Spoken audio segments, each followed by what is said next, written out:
And welcome back to another Souls Day episode. Let me just let me just put a disclaimer up now. When I recorded this video over here, it was quite late after midnight and I was tired.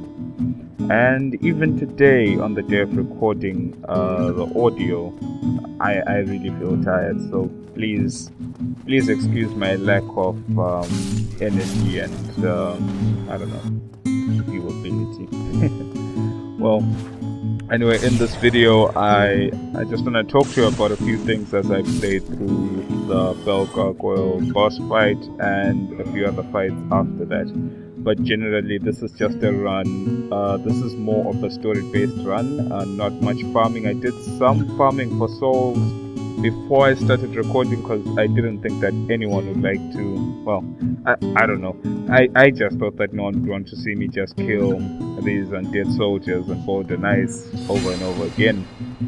But yeah, I just did some farming for souls and leveled up a little bit more, got my endurance up just a little bit, and generally, yeah, that was pretty much it. Tried to leave my white summon soap sign to try and help someone fight the boss, but to avail, I waited forever and didn't get to record that because I'd wanted to show you guys maybe just me trying to help someone else.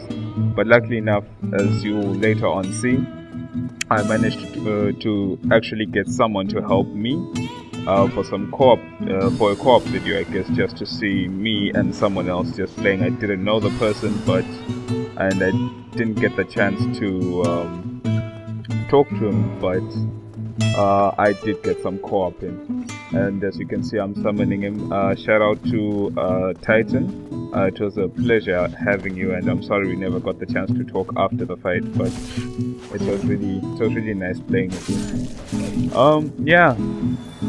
What I'd wanted to talk to you about is the bell tower gargoyles themselves. As you may know, as you're fighting the gargoyles and you get the first one low, hey Titan, as you get the gargoyles low, a second one does appear, and the second one is reasonably smaller, has no helm, and has the tail cut off. Why so? I'm not sure.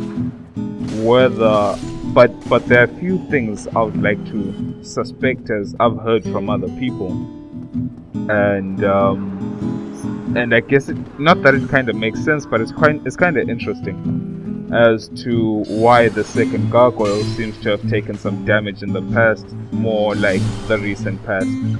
And some speculation says that maybe there's a chance that since the Knight Soleil had been to many places in Lordran before you came here, he could have had to fight his way through the church as well, and maybe got into a fight with the one gargoyle, and that gargoyle called for help from the second gargoyle to help it fend off this foreign invader, which could have been Soleil, and Soleil either escaped or somehow the fight ended. Another is the Knight Lautrec here, as you can see, who seems to be trapped in this church. There's why a church has a prison cell is already a question on its own. And as I was saying in the past, I think in my first video or my second one, about how the church runs and the way of white, how it's sort of perverted in a way, and I guess no matter Lautrec's reason for being in the prison in the church, that doesn't matter. It's the fact that the church itself has a prison cell that is the bad part about it. But it could another reason could be that Lautrec here was trying, maybe he too or Soleil were trying to ring the first bell of awakening, as maybe they thought that they would fulfill the role of the undead, as Soleil is seeking his own son, which I would further talk about later, and Lautrec is really engrossed, or could I say really driven by Fina, the goddess, and really wants to please her in any way possible. and maybe he was trying to ring the bell of awakening and try figure out his fate in the way that Fina would have wanted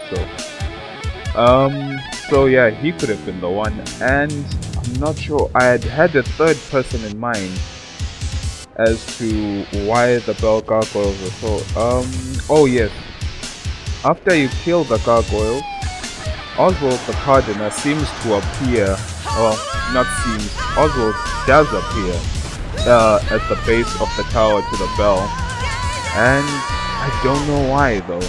Oswald is a servant of Velka, and he deals in pardoning people's sins and selling you a few items here and there.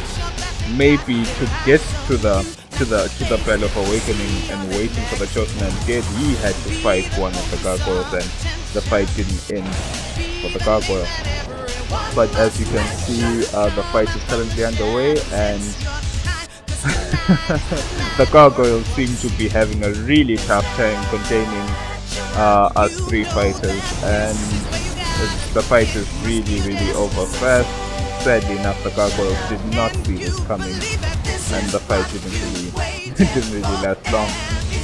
But yeah, that's my view on why the second gargoyle here could be broken.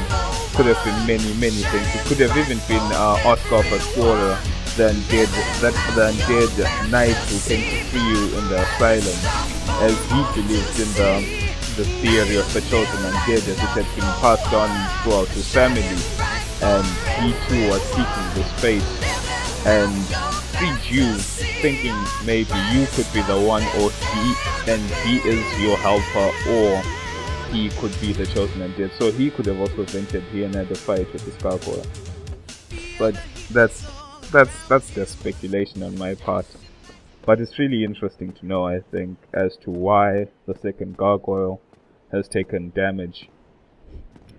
But yeah, besides that, let's talk about Knight Lordship over here, who we just freed. An interesting character who I sadly don't know much about, but from what I know, he is a servant of Fina and seems to do her bidding, but he has become his belief in Fina, or Fina's actions themselves, have perverted Lordship so much that he justifies his evil deeds as actions to please his goddess Fina, and that's why he usually I can't say protects the church, but that's why he was imprisoned in the church, and that's why he went to the church. I guess he had wanted to become closer, he wanted to become embraced by Fina. But I hope to learn more about his lore, and he seems to be a really interesting character, though he may be an enemy at first sight, as most people like to post. And I think that there's more to Lordship than his evil deeds, and I would like to know. Greetings. I am Oswald of Career.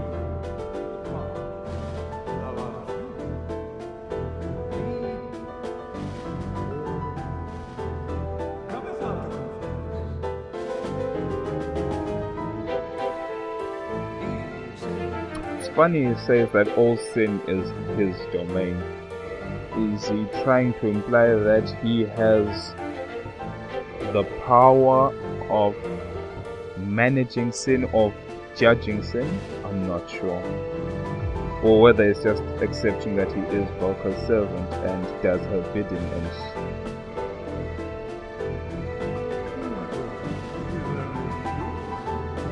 seems really perverted in his talk. But he does say it is only human to commit a sin. You could look at that from a different perspective. You could say that what he's trying to say is the gods do not commit sin, and only humans. I don't know. Or it could just be him. Guy writes treasure ahead in the village. I don't know. I'm not taking the chance. Anyway, that was the fight with the gargoyles, and I'm glad to say it went well.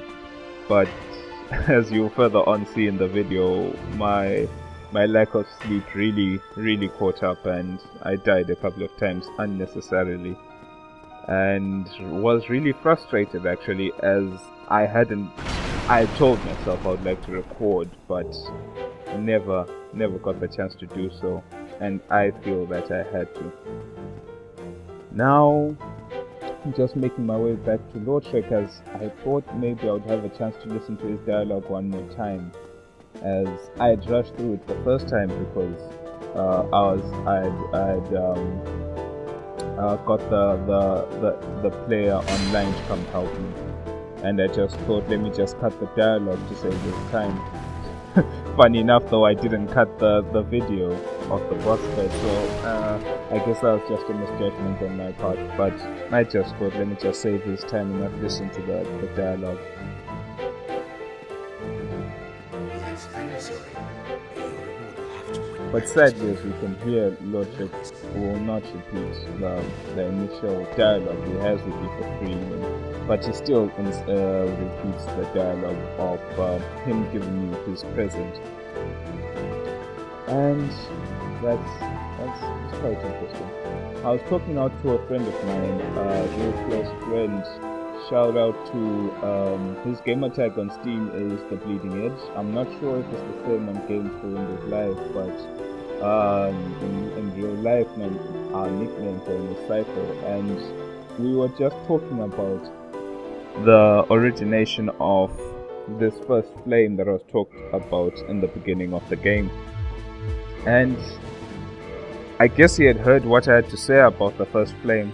As you can see, I'm trying to leave my sign in hopes that someone who's nearby would summon me. I didn't really have much time to wait though as I was recording, but I was like, let me just give it a minute or two. If no one decides to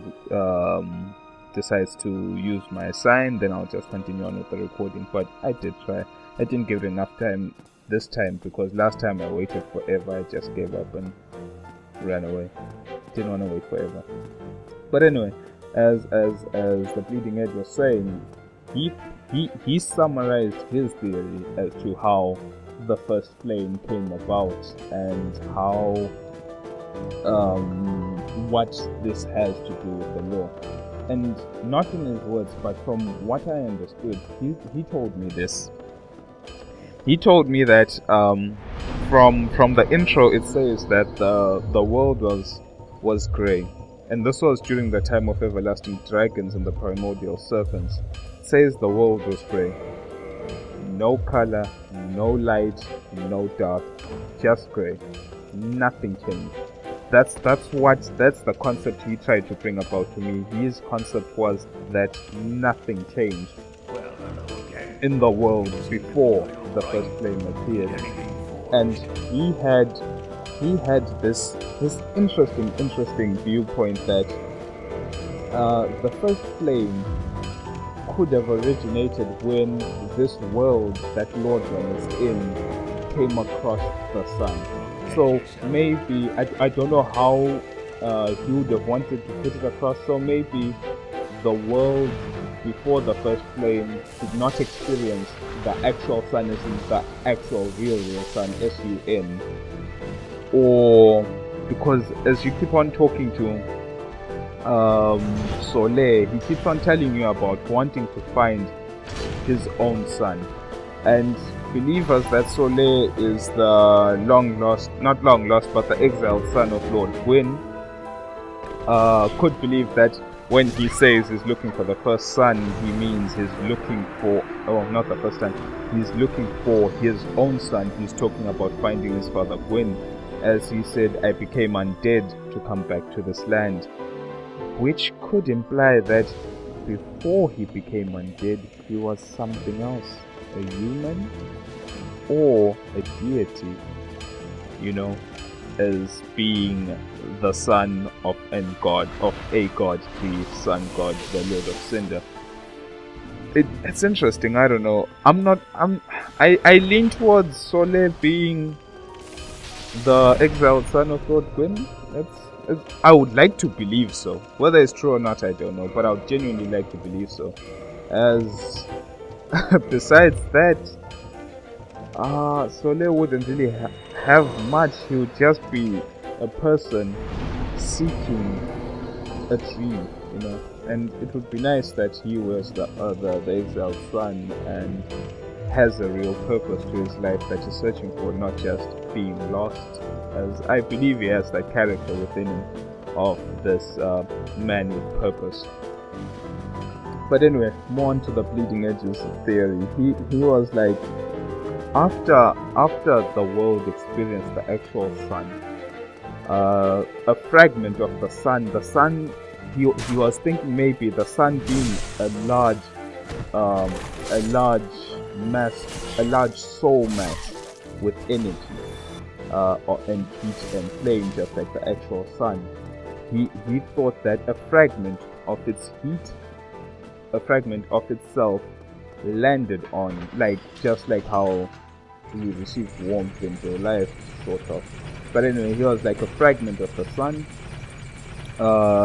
hit the world that these people exist in, and as a fragment of this landed, that was at the kiln of the first flame, became the first fire.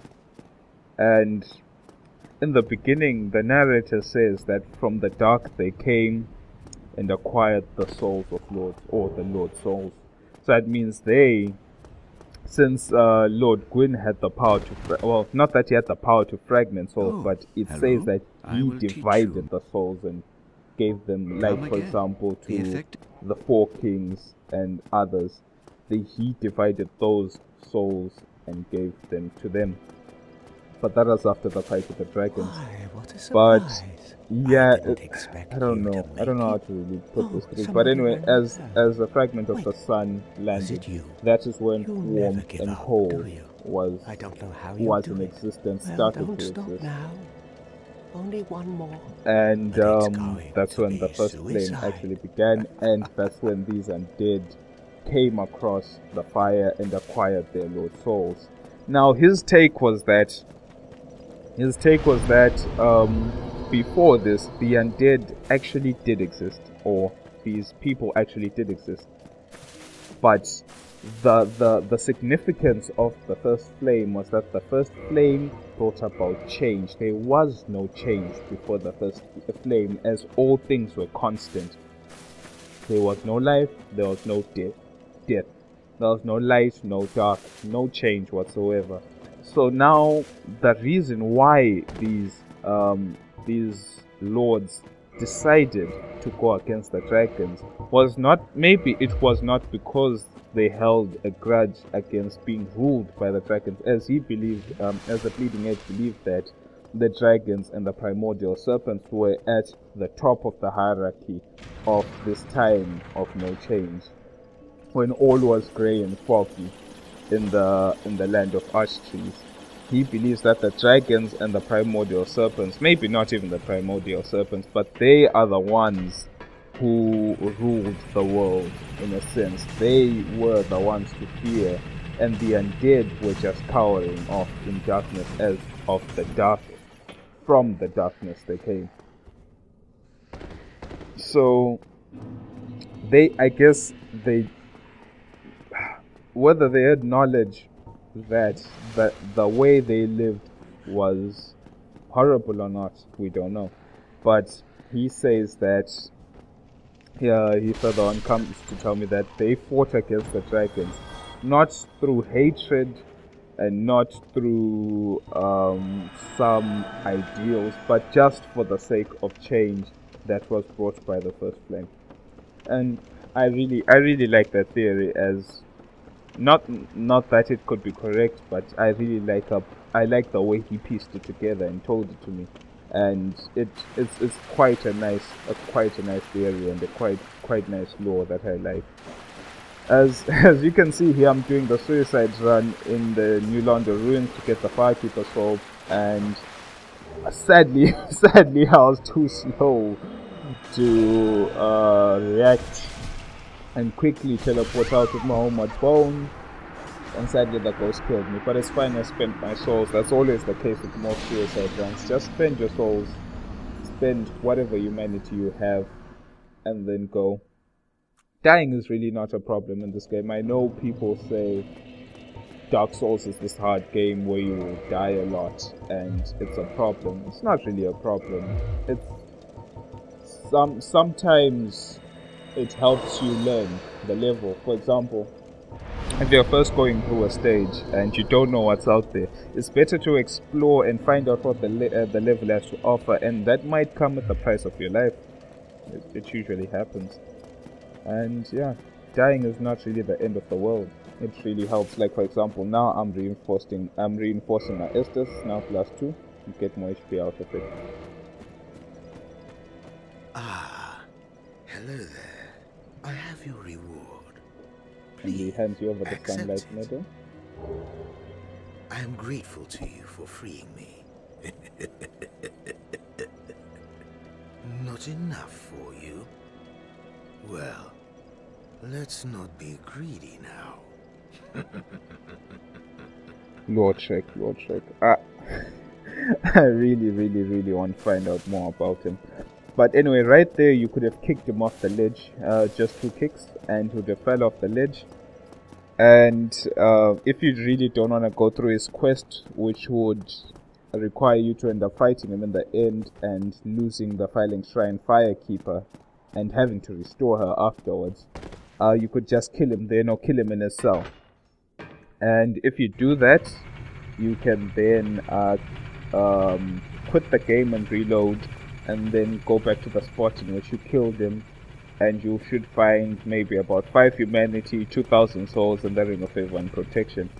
And the Ring of Favor and Protection is a ring that boosts your maximum HP and maximum equipment load and maximum stamina by a set percentage. I'm not sure if it's 25%. I could be wrong. It's been a while since I read the description. But yeah, it's a top tier ring in my view. It's really good. It scales well in the sense that no matter what soul level you are, you still get that extra percentage of HP, stamina, and equipment burden up at all levels. Now, as you can see, I'm getting the crow back to the asylum. Since I've ranked the first Battle of Awakening, I would like to get the Rusted Iron Ring. Actually, 2 things. I would like to get the Rusted Iron Ring, which is back in the asylum, and 2, I need the souls from the Stray Demon, as I need to go into the Moonlight Butterfly to farm. And to get into the Moonlight Butterfly, I'm gonna need the Crest of Artorias, and the Crest of Artorias costs about 2,000, and killing Stray Demon should give, the crest should cost about 20,000, and Stray Demon gives you 20,000. But sadly, I didn't do this immediately. Instead, I used the souls from Stray Demon to level up more, and then I'll go into the Butterfly Forest to farm the enemies in the area outside of the door of the Crest of Artorias, and then use their souls to get the 20,000. And then get in and farm the NPCs, and they're right just outside where the Forest Covenant is. But generally, that is my farm spot. That's where I power level in Dark Souls, and that's in the Moonlight Butterfly against the NPCs. As in one run, you could get about 9,000 souls. So what I usually just do is maybe get 20 or 30 homeward bones, and just go kill them, teleport back, as much as I can, get as much souls, maybe within an hour or more, maybe an hour or 2. I'll have about 300,000 souls, which is really good. I usually use it to get from maybe last time I played, I used it to get from level 30 to level 60. It's really good. Now, in the fight with Stray Demon, as soon as you fall, you'd like to roll straight to the right, and as he won't be able to see you, and get your healed up, as the fall will always hurt you unless you have the fall control sorcery, which is, I guess, one of the few times you actually need it in this game.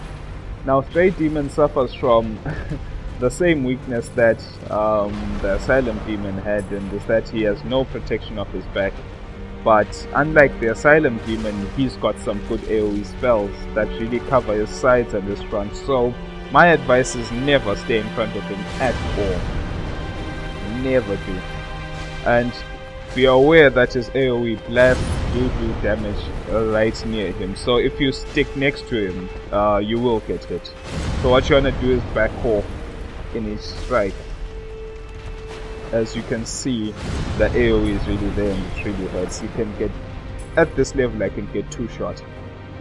But that's pretty much it with Stray Demon. Stay behind him and keep your distance when he's swinging. And be careful though. There's one thing I noticed. As he flies, as he does the floating move where he floats up into the sky and as he floats into the sky and sits down, does the butt stomp. Even after he lands and you're near him, you sort of take damage. I don't know what it's a weird property I've seen, as you probably see later on. So just be careful. Just give him his space. When he's done attacking, you attack him and back off again. That's pretty much the whole strategy. Besides that, it's just a long fight, as I think he's got really good high physical defense. And just be careful of him, as he is a decent boss fight in this early level. Now let's see if I can try put my theories to work. Always roll to the right. I don't know if it's possible to roll to the left. I don't think there's much space to get a good healing. But as this fight is going on, I don't know. I would like to put across, not even a challenge, I would like to put across some points of view to you guys as the viewers, as to what do you guys feel that the gaming community as a whole needs. As I've noticed, most people like myself are starting up posting videos on YouTube and getting their voices heard, and generally that's what I did too. I thought to myself, like, I always watch these people posting their videos about their playthroughs, their experiences, and their fun together as friends. But I would also like my voice to be heard too. And well, I know in the beginning I said that I hate the sound of my voice, and it's really true, as my accent on mic, I don't like the way it sounds as compared to others, but that's just my taste. And some people have tolerated me my whole life, I guess. So it's not the end of the world. But I thought to myself, I know that there won't be much. It will be hard in the beginning to get views, as most people won't know me. But I hope that one day some people will know me just like they know all the people I'm used to watching. And I hope that someday people will hear what I have to say and give me feedback and comments and start a community off of that. But in your points of view, what do you think the gaming community and the Souls community as a whole needs? As I won't lie, as soon as Dark Souls 2 comes out, if all is well, I'll get the game and start recording just like I'm doing it with Dark Souls 1. And I've played a lot of games on console and PC, but sadly those were in the past before I started YouTube. And I think that some things are just kept as memories, and I won't bother looking for old games to record and upload. I'll just continue from the stage I am in now and work on it and hope to get better and hope that people enjoy the content I provide. But that's just my question to you. What do you think that the gaming community needs? Because I feel that now the gaming community is going towards this more corporate feel, especially with the release of the new consoles coming up. It's now, it seems like a war of copyright material, you know what I mean? Which software which console has and why it's better than the other console. But people are now so fascinated about the aesthetics that I personally don't think that should be the main focus. The main focus should be on the quality of the games and the stories being told.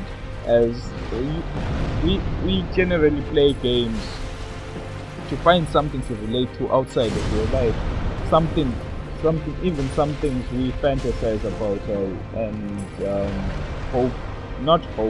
But as we know that these fantasies will never happen in real life, we still want to experience them in some way, and that's through games. It's a story being told by a person, I guess. It's just a story to relive and take part in an experience and feel the emotion that I'm meant to be felt. But yeah, as you can see in the video, the most difficult part about this boss fight is just staying behind him. That's pretty much it. If you've got some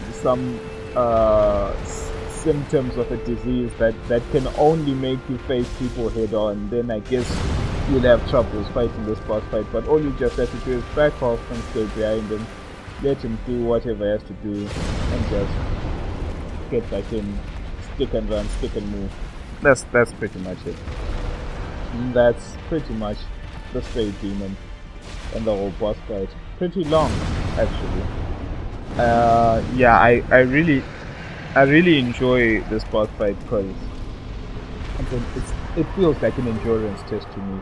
As if your mind falters or you get tired in between the fight and make one silly mistake, you could get one shot. And I've died quite a number of times to Stray Demon in the past, and I don't intend on doing it again. Now, as you can see, we're back in the North Asylum, and we're facing the old prison cell in which the character, the Chosen Undead, used to actually be locked up in. And I just thought to myself, before I go there, let me just sit at the bonfire and get my Esper Flask back, and then continue exploring.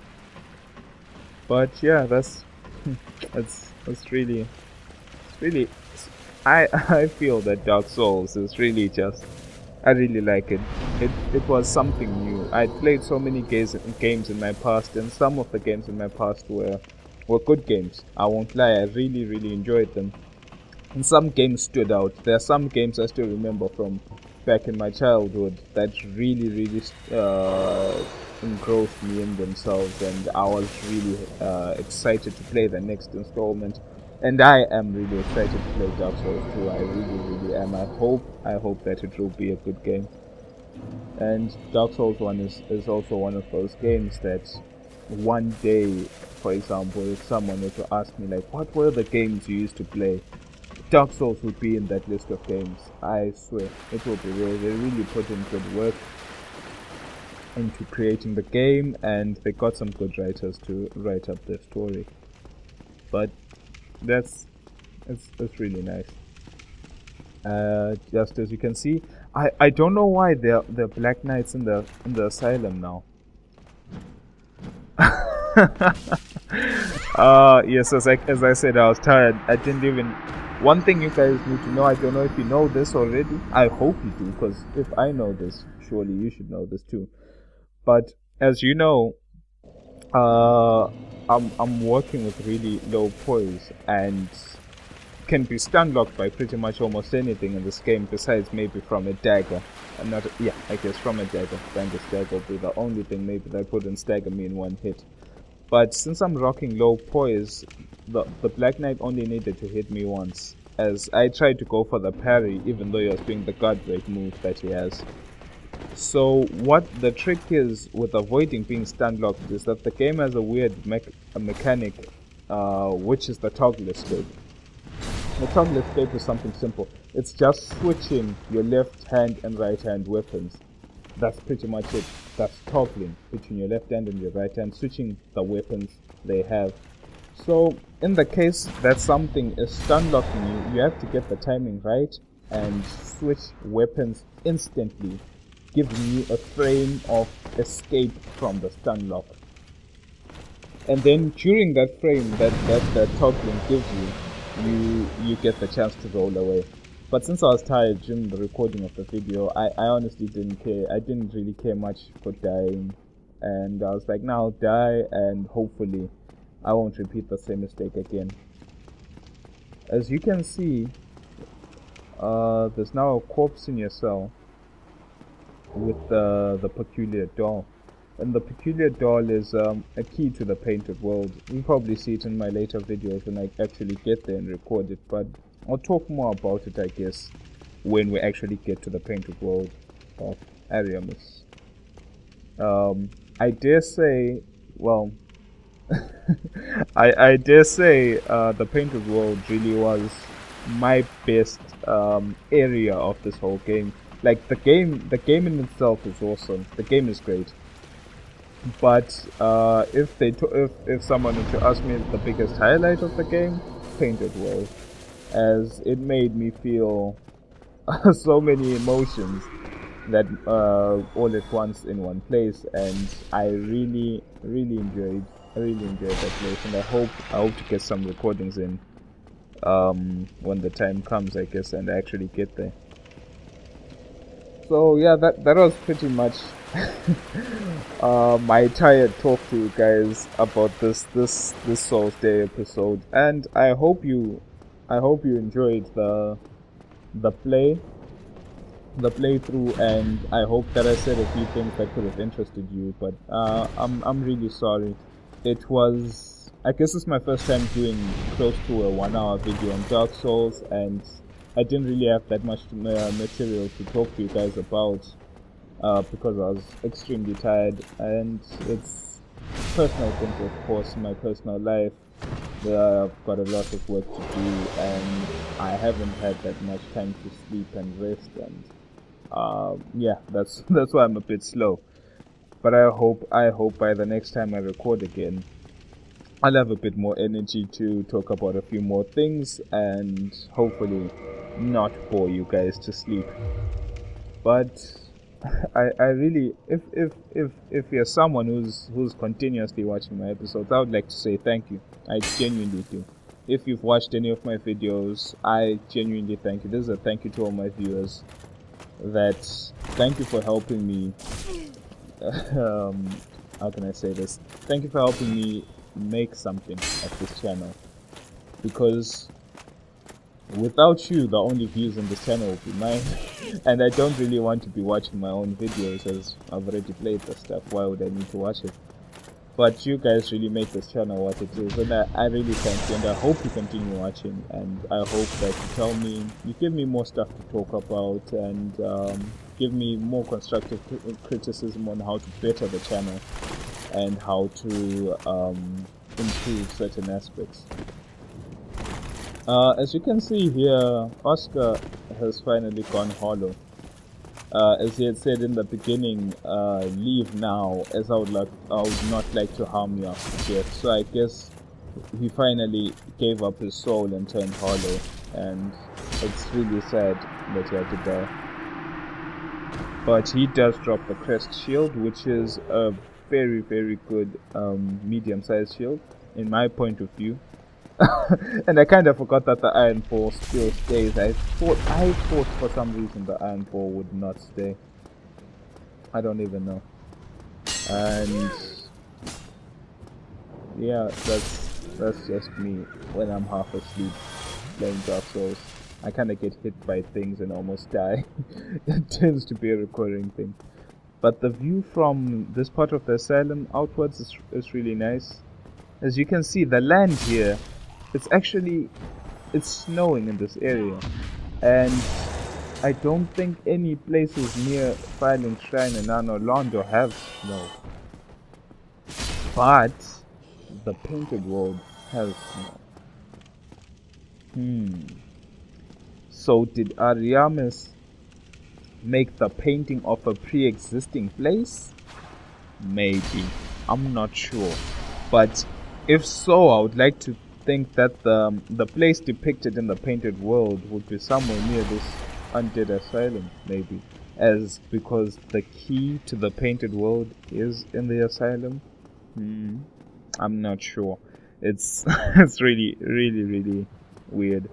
Another reason why I came back to the asylum is to get the rusted iron ring. If you're not sure about the properties of the ring, it helps you move at your normal 100% move speed when you are in, I guess I could say, deep water or any liquid of some sort. that's deep enough to slow you down, but you can still, like, the liquid is deep enough to slow you down, but you can still walk. And the rusted iron ring helps alleviate that effect and helps you run at your maximum speed without having to be slowed down. And I usually come get this ring just before I go to Blighttown, as I think that I find Blighttown much easier with the ring because of the monsters there. Can really be a problem when you're walking in the sludge of the swamp and being poisoned, and it's really not something I'd like to experience this playthrough. So that's actually one of the main reasons why anyone would actually want to come back to the Undead Asylum. Well, thank you for listening to me, and I hope all is well, and I hope that you enjoyed my content that I had to share today, and I hope this was a Souls Day episode that you too will enjoy, as I guess this is it, and enjoy the rest of the video. Thank you very much. This is Raziel signing out. Goodbye.